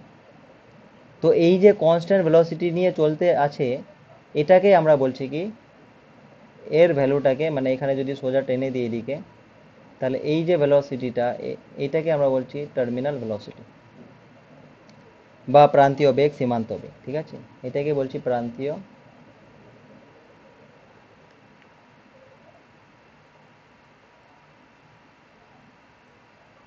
বা সীমান্ত বেগ। ওকে, এবার এই টার্মিনাল ভেলোসিটিটার মানে দরকারও আছে। আসলে হয় কি যে ধরো জিওগ্রাফিতে আমরা যখন পড়ি যে ইভেপোরেশন হয়ে উপরে জলের অণুগুলো চলে যায়, তো ওগুলো নিচে ঝরে পড়ে না কেন, ছোট অবস্থাতে ঝরে পড়ে না কেন, তার কারণ হচ্ছে যে বাতাস যে আছে, তো ওই বাতাসের মধ্যে এটা ভেসে আছে, তো এবার এর উপরে যে একটা ভিসকাস ফোর্স কাজ করছে সেটার জন্য এটা ভেসে আছে। এবার এর মাসটা যখনই বাড়তে থাকবে তখন সেটা ওই টার্মিনাল ভেলোসিটি থেকে বেশি হয়ে যাবে, টার্মিনাল ভেলোসিটি থেকে যখনই বেশি হবে তখন ওর নেমে পড়বে। তো এই জিনিসটা আমরা আসছি আর একটু পরে, একটা রিলেশন এস্টাবলিশ করবো তারপরে আর বলছি।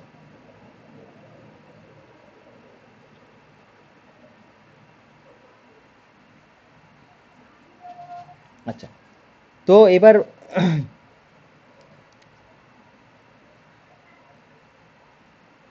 এই যে আমি বলছি যে এখানে এর আশেপাশে তরলটা এর উপরে একটা ঊর্ধ্বমুখী বল প্রয়োগ করছে টার্মিনাল ভেলোসিটিতে নিয়ে আসার জন্য, তাহলে ওই বল রিলেটেড স্টোক একটা সূত্র দিয়েছে যে কত বল প্রয়োগ করবে, সেটাকে আমরা বলছি স্টোকস ল।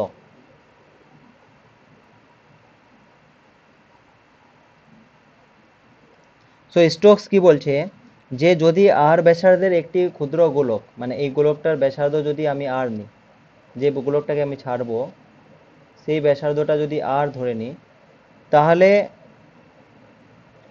আর এই যে তরলটাতে এর সান্দ্রতাঙ্ক যদি ইটা হয়, ঠিক আছে, আর যে প্রান্তীয় বেগ যেটা ভিটা, ভিটা যদি প্রান্তীয় বেগ হয়,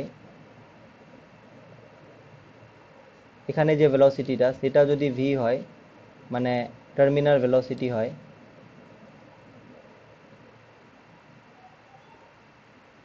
ঠিক আছে, তাহলে এই যে ঊর্ধ্বমুখী বলটা যেটা ক্রিয়া করবে, এফটা, ঊর্ধ্বমুখী বলটা, তো এটা আমি এফ উপরের দিকে দিচ্ছি কারণ ঊর্ধ্বমুখী বল, তাহলে ওই বলটার মান হবে 6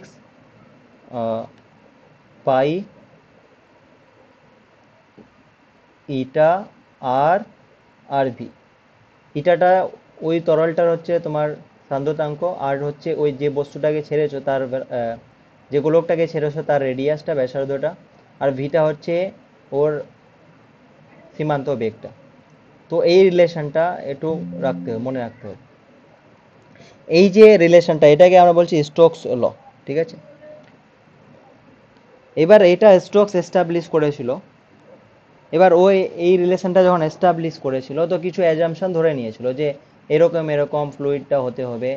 তো কি কি ধরে নিয়েছিল, যেমন ও ধরে নিয়েছিল যে এটা তো এখানে আটকে গেছে, এখানে তল আছে, তো ও ধরে নিয়েছিল যে এই সীমাহীন, মানে এটা লিমিটেড, লিমিট নেই, কোথাও আটকাবে না আর কি।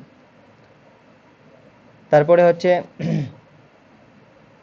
এই যে গোলকটা আছে এটা রিজিড হবে, রিজিড হতে হবে, ঠিক আছে। এই গোলকটা এই তরলটার সাথে রিয়াকশন করলে হবে না, রিয়াকশন করে গেল তো ওটা তখন করবে না, মানে কিছু ও অ্যাজাম্পশন ধরে নিয়ে তারপরে এগুলো এস্টাবলিশ করেছিল।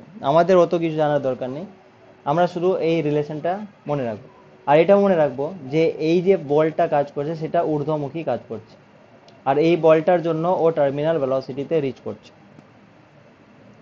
এবার পয়েন্ট হচ্ছে যে আমরা তো টার্মিনাল ভেলোসিটির এমনি ডেফিনেশনটা বলেছি খালি, তাহলে এই টার্মিনাল ভেলোসিটিটা, এই যে ভেলোসিটিটা যেটা টার্মিনাল ভেলোসিটি পেয়েছি এই জিনিসটা, তো ওটার ডেরিভেশনটা কি হবে ওটা আমাদের একটু জানা উচিত, ঠিক আছে। তো টার্মিনাল ভেলোসিটির ডেরিভেশনটা একটু করে নিই, তারপরে ওখানে ওর উপরে একটা অঙ্ক করব। আচ্ছা,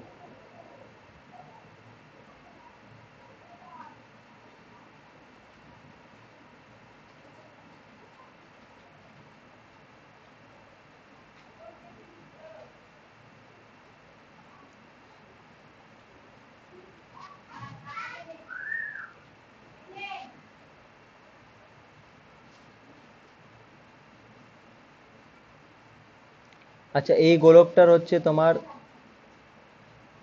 ব্যাসার্ধ হচ্ছে আর বলে দিচ্ছি, ঠিক আছে। এই গোলকটার যে ঘনত্বটা ওটা হচ্ছে রো বলে দিচ্ছি। আচ্ছা, যে মাধ্যমে রেখেছি, যে মাধ্যমে এই গোলকটাকে করব, রাখবো আর কি, সেই মাধ্যমটার যে ঘনত্বটা ওটা হচ্ছে সিগমা বলে দিচ্ছি, কারণ একই বলা যাবে না, রো প্রাইম বলতে পারো বা সিগমা বলে দিলাম, ঠিক আছে। এবার এটা যদি হয় তো এর ওজনটা নিচের দিকে কাজ করছে, আর যখন আমি ছেড়ে দেব তাহলে গোলকটার ওজন কত হবে, ওজনটা হচ্ছে মানে ওয়েটটা নিচের দিকে কাজ করবে, ওয়েটটা হয় কি এমজি, কিন্তু এম মানে এখানে কি রো ভি, ভি মানে হচ্ছে আয়তন, তাহলে রো আর আয়তন মানে 4/3 পাই আর কিউব, একটা গোলকের আয়তন 4/3 পাই আর কিউব হয়, তাহলে এম হয়ে গেল আর জি, তাহলে এই যে ওয়েটটা, এই ওজনটা নিচের দিকে কাজ করছে। আচ্ছা, আবার আর্কিমিডিসের প্রিন্সিপাল থেকে আমরা জানি যে প্লাবক বল যেটা, বয়েন্ট ফোর্স যেটা এফ বি,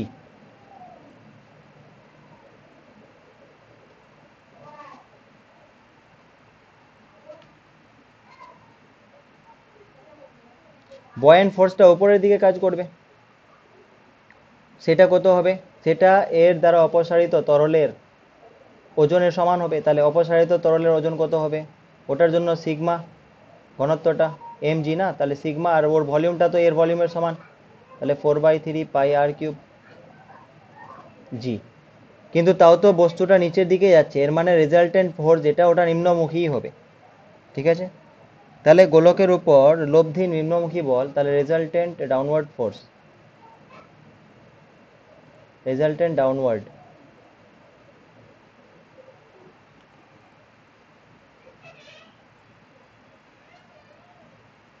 ফোর্স কি হবে, এটা মাইনাস এটা, তো আমি ডাইরেক্ট কমন নিয়ে নিচ্ছি, 4/3 পাই আর কিউব কমন নিয়ে নিলাম, আর তাহলে রো মাইনাস সিগমা হবে আর জি হবে। তো এইটা হচ্ছে ডাউনওয়ার্ড ফোর্স। আচ্ছা, এবার যদি ওটা কি বলে যেন, টার্মিনাল ভেলোসিটিতে মুভ করে, এটা যদি টার্মিনাল ভেলোসিটিতে মুভ করে, তাহলে এই ফোর্সটা আর ঊর্ধ্বমুখী ফোর্সটা সমান হবে, মানে এর আগে যেটা করলাম, মানে এটার সাথে সমান হতে হবে। যদি if V is the terminal velocity,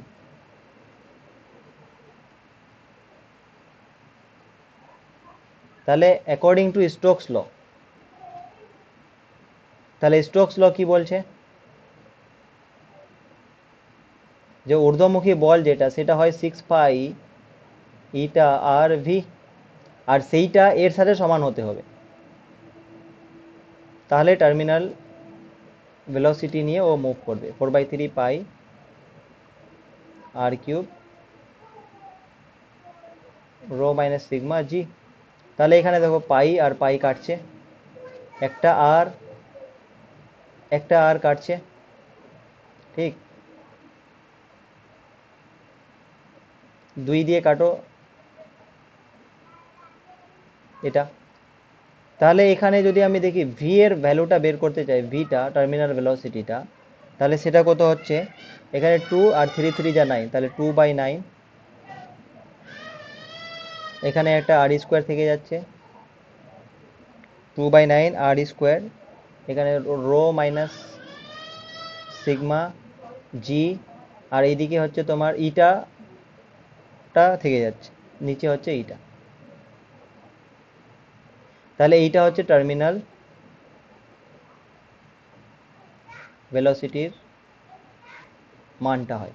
এর মানে তোমার যদি ওই বস্তুটার ব্যাসার্ধ জানা থাকে, বস্তুটার ঘনত্ব জানা থাকে, ওই তরলটার ঘনত্ব জানা থাকে, ইটা জানা থাকে, জি তো জানাই আছে, তাহলে তুমি ওর টার্মিনাল ভেলোসিটিটা ক্যালকুলেট করতে পারবে। এবার পয়েন্ট হচ্ছে যে যদি, আচ্ছা স্পেশাল কেসগুলো আমি এখানে লিখছি,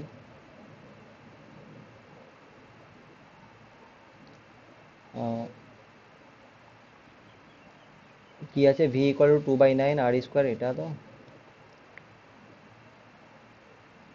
ভি ইজ ইকুয়াল টু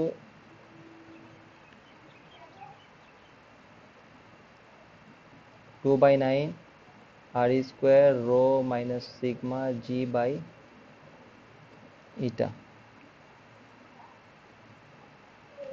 এবার দেখো কেস হচ্ছে 1 নম্বর, যে রোটা মানে ওই বস্তুটার ঘনত্বটা যদি গ্রেটার দেন সিগমা হয়, মানে বস্তুর ঘনত্বটা যদি তরলের ঘনত্ব থেকে বেশি হয়, তাহলে ভিটা হবে পজিটিভ, ভিটা হবে পজিটিভ, তাহলে কোনো সমস্যা নেই, ও এই টার্মিনাল ভেলোসিটি নিয়ে বস্তুটা হচ্ছে তোমার নিচের দিকে মুভ করবে, ভি ভেলোসিটি নিয়ে নিচের দিকে মুভ করবে। বাট যদি উল্টো কেস হয়, যদি রোটা লেস দেন সিগমা হয়, রোটা লেস দেন সিগমা হয়, মানে ওই বস্তুটার যে ঘনত্বটা ওটা তরলের ঘনত্ব থেকে কম হয়, তাহলে কি হবে, রোটা ছোট সিগমাটা বড়, তাহলে ভিটা হয়ে যাবে নেগেটিভ,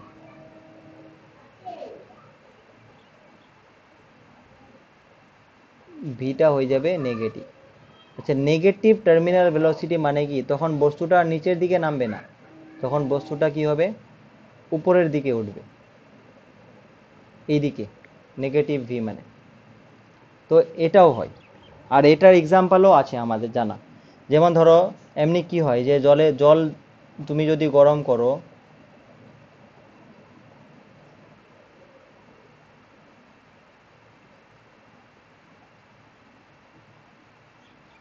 তাহলে জল গরম করলে কি হয় দেখবে, যে নিচে থেকে এগুলো বায়ুগুলো সেটা উপরের দিকে আসে, তাই না? তো এই যে বায়ু এখানে যে ভ্যাকামটা তৈরি হয়েছে, সেটার ঘনত্বটা জলের তুলনায় কম হয়, আর জলের তুলনায় কম যেহেতু, তো ওর কি হয়, যে এই ভেলোসিটিটা টার্মিনাল ভেলোসিটিটা নেগেটিভ হয়ে যায়, আর নেগেটিভ হলে ওর নিচে যাবে না তখন, আর উপরের দিকে উঠে আসবে। তো এটা হয়। আর নর্মালি যে বৃষ্টি হয় যেটা, সেই ক্ষেত্রে তোমার ভিটা পজিটিভই হয়, কারণ বায়ুর থেকে জলের যে ঘনত্বটা ওটা বেশি, ওই জিনিসটা। তাহলে টার্মিনাল ভেলোসিটি, স্টোকস ল আর টার্মিনাল ভেলোসিটির যে এক্সপ্রেশন, এই রিলেটেড কোনো ডাউট আছে?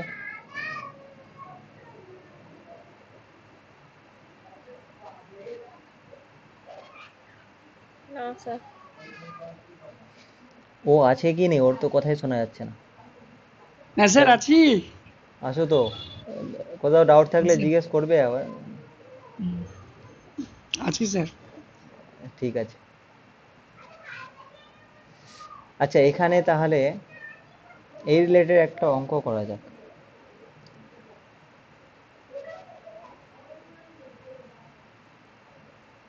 এখানে দেখো কি বলছে।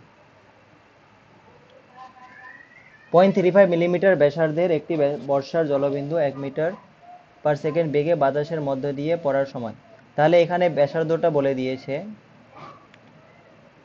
মানে আর এর ভ্যালুটা বলে দিয়েছে 0.35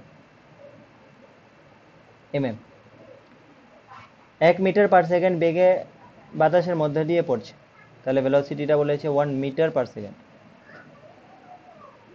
পড়ার সময় জলবিন্দুর উপর সান্দ্রতাজনিত বলের মান নির্ণয় করো, মানে সান্দ্রতাজনিত বলের মান, এফটা বের করতে হবে। সান্দ্রতাজনিত বলের মান মানে স্টোক লটা যেটা বলছে, সান্দ্রতাজনিত বল মানে কি, ঊর্ধ্বমুখী যে বলটা ওটা। তো এফটা কত হবে বের করতে বলছে, ইটাটা বলেই দিয়েছে, 2 × 10⁻⁻⁴। দেখো এখানে কি আছে, ডেকা পয়েজ আছে, ডিকা পয়েজ, তাই না? তো আমরা কি জানলাম, দেখো আমরা জানলাম যে 1 পাস্কাল সেকেন্ড মানে হচ্ছে 10 পয়েজ, তাই না? 10 পয়েজ, এই 10 পয়েজটাকে আমরা কি বলছি, 1 ডেকা পয়েজ, মানে 1 ডেকা পয়েজ মানে 10 পয়েন্ট, বা এমনি তোমরা এমনি তো ডেসি সেন্টি মিলি জানো না, ডেসি সেন্টি উপরে মিলি, আর নিচে যদি যাও ডেকা হেক্টো কিলো, ডেকা হেক্টো, তাহলে দেখো ডেসিতে এখানে মিটার ধরে নাও, তাহলে মিটার থেকে ডেকাতে গেলে 10 গুণ হয়, 10 গুণ, তাহলে 10 পয়েসকে 1 ডেকা পয়েস বলা হয়। তাহলে ডেকা পয়েসটা ক্লিয়ার হয়েছে।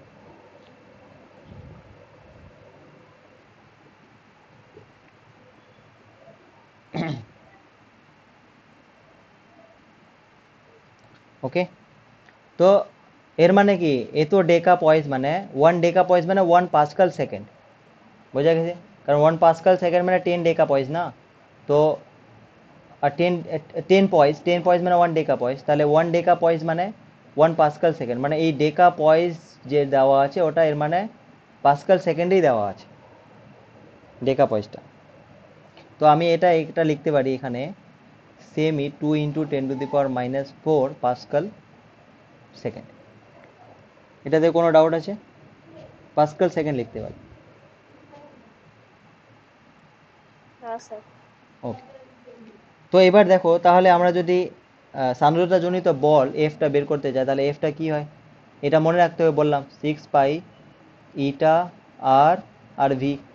তো 6 বসাও, পাই মানে 3.14 যেটা হয়, বসিয়ে দাও। ইটাটা বলেই দিয়েছে 2 × 10⁻⁻⁴, আর আরটা দেখো 0.35 mm, কিন্তু ওটাকে মিটারে করতে গেলে, mm কে সেন্টিমিটারে করতে গেলে 10⁻⁻1, সেন্টিমিটারকে মিটারে করো 10⁻², তাহলে টোটাল 10⁻³ আর ভিটা হচ্ছে 1 মিটার পার সেকেন্ড, এসআইতে আছে। তাহলে এটা ফোর্সটা হবে, তাহলে ফোর্স যেহেতু, তাহলে এটা নিউটনে আসবে, সবগুলো এসআইতে বসিয়েছো। তাহলে এটা যদি দেখা যায় 10⁻³ আর এখানে 10⁻⁴, তাহলে হয়ে গেল 10⁻⁷, আর এখানে 0.35 × 6, এটা গুণ করো 12 ইন্টু 0.35 ইন্টু 3.14।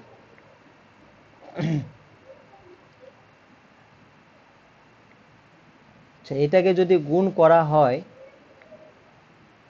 তাহলে যেটা আসবে 10⁻⁷ তো এটা এটা গুণ করে দাও, তারপর এটা গুণ করে দাও, তো 1.32 ইন্টু 10⁻⁶ নিউটন আসবে।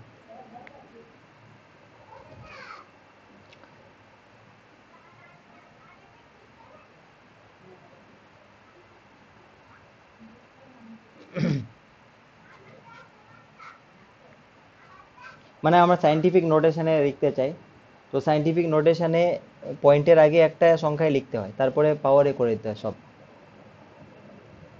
তো এই জিনিসটা।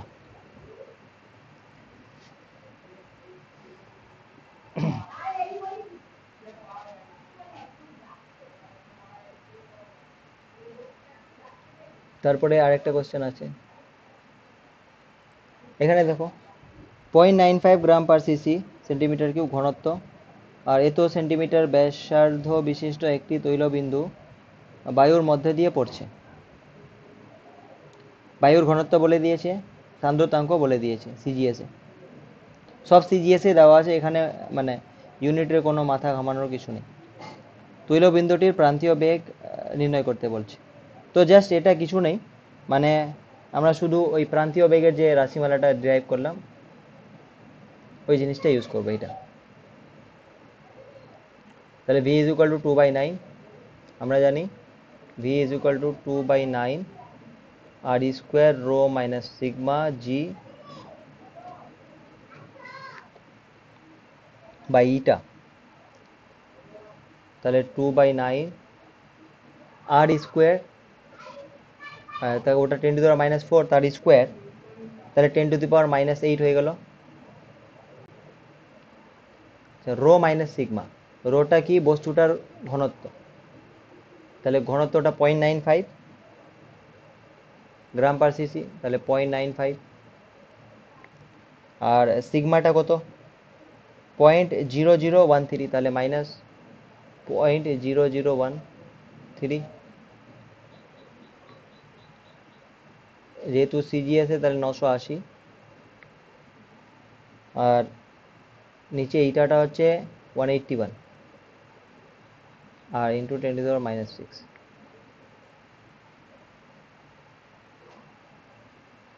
তাহলে এখানে দেখো 10⁻⁶ আর এখানে 10⁻⁸, তাহলে এটা কেটে 2 থাকবে, 10⁻² থাকবে একটা।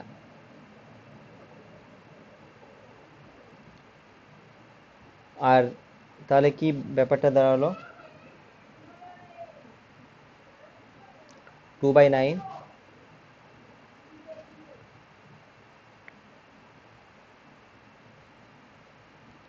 এটার যদি মাইনাস করো তাহলে, আচ্ছা এখানে একটা জিরোকে, এখানে একটা জিরো দিয়ে কেটে গেলে একটা 1 থাকবে, 10⁻⁻1 আর কি, এর মানে নিচে ওই 10টাকে নিয়ে চলে আসি, তাহলে নিচে এই 10টা নিয়ে চলে আসলাম, আর এখানে 181 আছে, আর এই ডিফারেন্সটা করো, তাহলে ওই ডিফারেন্সটা করে, আর এটা 98টা বসিয়ে দাও, ওই ডিফারেন্সটা করলে এখানে 0 0 ধরে নাও, তাহলে 0 থেকে 3 গেলে 7, তারপরে 8 4 9.0। এবার এটাকে গুণ করতে হবে, মানে এটাকে গুণ করলে যেটা আসবে সেটা হচ্ছে মোটামুটি এরকম 0.0114 সেন্টিমিটার পার সেকেন্ড।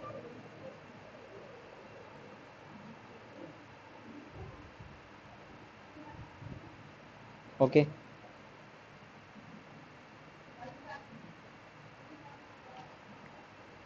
মানে মুদ্রার কথা হচ্ছে তোমার এই ক্যালকুলেশনগুলো একটু জটিল হয়ে যাচ্ছে, যদি ক্যালকুলেটর ইউজ করতে দিত ভালো হতো, কিন্তু যদি এরকম কোশ্চেন দেয় কিছু, তো ও ডাটাগুলো এত জটিল দিবে না, যেহেতু এমনি করতে হবে, ও সিম্পল দিবে, তোমাকে অ্যাটলিস্ট ফর্মুলাগুলো তো জানে রাখা উচিত।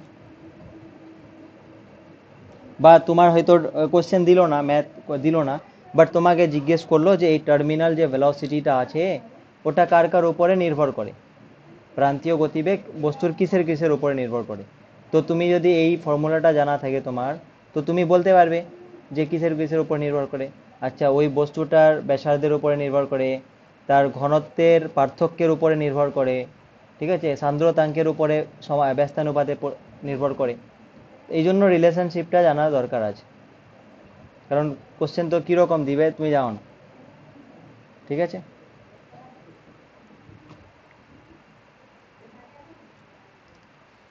এই কোশ্চেনটা দেখো,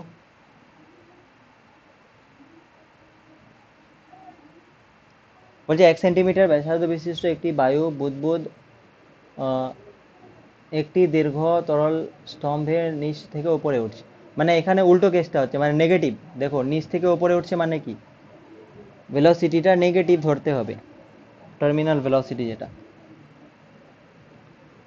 তারপরে বলছে এর প্রান্তীয় বেগ বলে দিয়েছে 0.21 সেন্টিমিটার/সেকেন্ড, তাহলে এটা নেগেটিভ হবে, -0.21 অ্যাকচুয়ালি।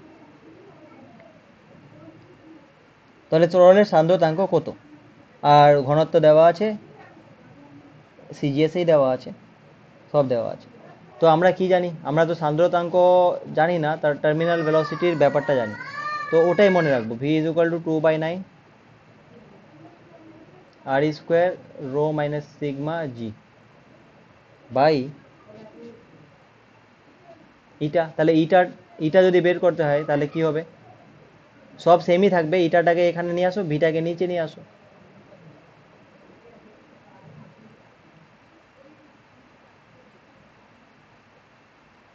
এখানে ভি মানে জাস্ট অল্টারনেট, মানে এক্সচেঞ্জ করে নাও। এবার সব ভ্যালুগুলো বসাও, তাহলে 2/9, আর মানে 1, তাহলে 1² মানে 1ই, রো মানে হচ্ছে তোমার একটি বায়ু বুদবুদ একটি দীর্ঘ তরল স্তম্ভ, মানে বায়ুর বুদবুদ, তাই না। তরলের ঘনত্ব দেওয়া আছে, বায়ু বায়ু না, তো বায়ু মানে রোটাকে কত ধরবে, 0 ধরে নাও। বায়ুর ঘনত্ব, বায়ুর বুদবুদ যেহেতু, তাহলে ওর যে ঘনত্বটা হবে ওটা ভ্যাকাম, তো ফাঁকা জায়গা। আর সিগমাটা বলে দিয়েছে, তরলের ঘনত্বটা 1.47, জিটা 980, আর ভিটা হচ্ছে 0.21। তাহলে 0.21 মানে কি, -0.1। কেন, কারণ উপরের দিকে উঠছে।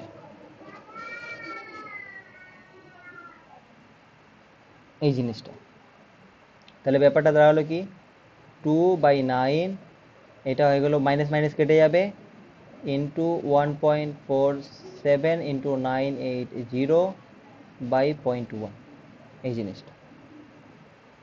এটা সিজিএসে আসছে, তাহলে সিজিএসে ইটার একক আমরা জানি পয়েস, তাহলে এই তো পয়েস।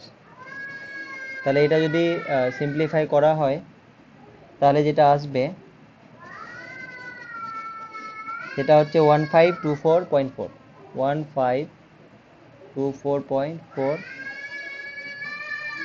পয়েস, এই তো আসবে।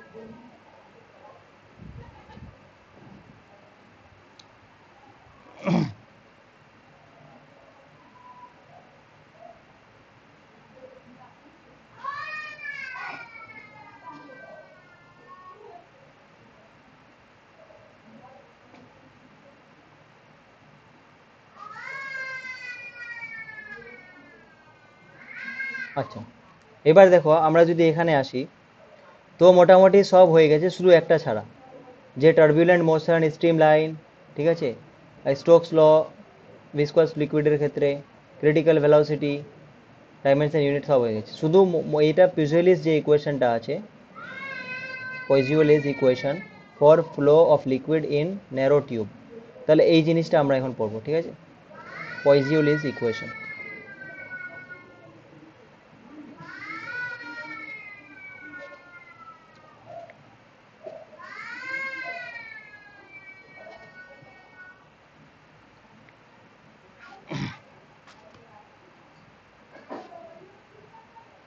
পয়জিওলিস ইকুয়েশন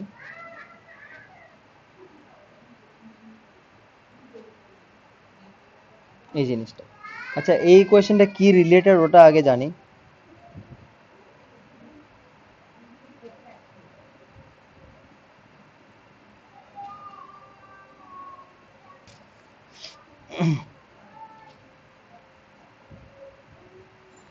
স্যার আজকে এই পর্যন্তই থাক নাকি? হ্যাঁ স্যার ছেড়ে, নামাজের সময় হচ্ছে। হ্যাঁ নামাজ তো আমিও পড়বো। শোনো না, এটা কিচ্ছু নেই, এটা খালি জাস্ট আমি ইকুয়েশনটা লিখে দেবো, আচ্ছা মানে 2-3 মিনিট লাগবে খালি। আচ্ছা ঠিক আছে। মানে 6:30টায় ছেড়ে দেবো আর কি, 3 মিনিটেই ধরো নাও, ঠিক আছে? মানে তাহলে ঠিক এই আছে স্যার। মানে এই সিলেবাসটা শেষ হয়ে যেত। মানে এটা কিছু নেই, খালি আমি একটু বলে দিই খালি, তাহলেই হবে। খালি হুম ডায়াগ্রামটা বুঝে নাও আর ইকুয়েশনটা দেখে নাও, ওটা পরে হুম পড়ে হুম নিলেও হয়। মানে এটা কি হয়েছে যে একটা ধরো ন্যারো টিউব আছে, এবার এই টিউবের মধ্যে দিয়ে ফ্লো হচ্ছে, এটা লিকুইড ফ্লো হচ্ছে, পাইপ ধরে নাও। ওহো, হুম। আর এর লেন্থটা যদি এল হয়, ঠিক আছে, আর এখানে ধরো এখানে প্রেশার, এই পয়েন্টে প্রেশার P1 আছে, এই পয়েন্টে প্রেশার P2 আছে, তাহলে এদের মধ্যে একটা প্রেশার ডিফারেন্স আছে। আর যদি আমি বলে দিই P1টা গ্রেটার দেন P2, তাহলে ডেল্টা পি প্রেশার ডিফারেন্সটা হবে P1 মাইনাস P2। আচ্ছা, এইদিকে যেহেতু প্রেশার বেশি, এইদিকে কম, তাহলে ফ্লুইডটা এইদিকে মুভ করবে, এটা তো কোনো সমস্যা নেই। আর এই পুরো চোঙটা যে আছে যার মধ্যে দিয়ে ফ্লুইডটা ফ্লো হচ্ছে, সেটার যদি ভলিউমটা ক্যাপিটাল ভি হয়, ঠিক আছে, তাহলে টি সময় যদি ওই লিকুইডটা এখান থেকে এখান অবধি যায়, তাহলে ফ্লো রেটটা কত হবে? ফ্লো রেটটা ফ্লো রেটটা হবে ভলিউম বাই টাইম, মানে একক সময়ে কতটা ভলিউম জল পাস করছে বা লিকুইড পাস করছে, ওটাই ফ্লো রেট হবে। তো এই যে ফ্লো রেট যেটা, এই জিনিসটার ভ্যালুটা হয় যেটা, এটা মনে রাখবে খালি, তাহলেই হবে। সেটা পাই এদের যে প্রেশার ডিফারেন্স ওটা ডেল্টা পি, ঠিক আছে, আর এর যে ব্যাসার্ধটা, মানে এই যে চংটা দিয়ে যাচ্ছে তার যে ব্যাসার্ধটা যদি আর হয়, তাহলে R⁴, আর নিচে হচ্ছে 8, ইটা, আর এল, এল ফর লেন্থ, এটার লেন্থটা। তো এই রিলেশনটাকে আমরা বলছি কি পয়জুলিস ইকুয়েশন। ওকে, তো এই পয়জুলিস ইকুয়েশন যে আছে, এটা কি দেয়? এটা ফ্লো রেট দেয়। আর এই ফ্লো রেটকে আমরা এভাবেও লিখতে পারি যে এর যে ভেলোসিটি, যেটা গতিবেগ স্মল ভি, আর এরিয়া দিয়ে গুণ করলে যেটা হবে সেটাও কিন্তু ফ্লো রেট দেয়। তাহলে এটা ইজ ইকুয়াল টু এটা ইজ ইকুয়াল টু এটা আমরা লিখতে পারি। জাস্ট এই ইকুয়েশনটা শুধু মনে রাখবে, তাহলেই হবে। হ্যাঁ, কোনো অঙ্ক টঙ্ক আসলে এখান থেকে করা যেতে পারে, আর ওরকম বেশি কিছু নেই এখানে। তো আজকে থাক এখান অবধি, হ্যাঁ।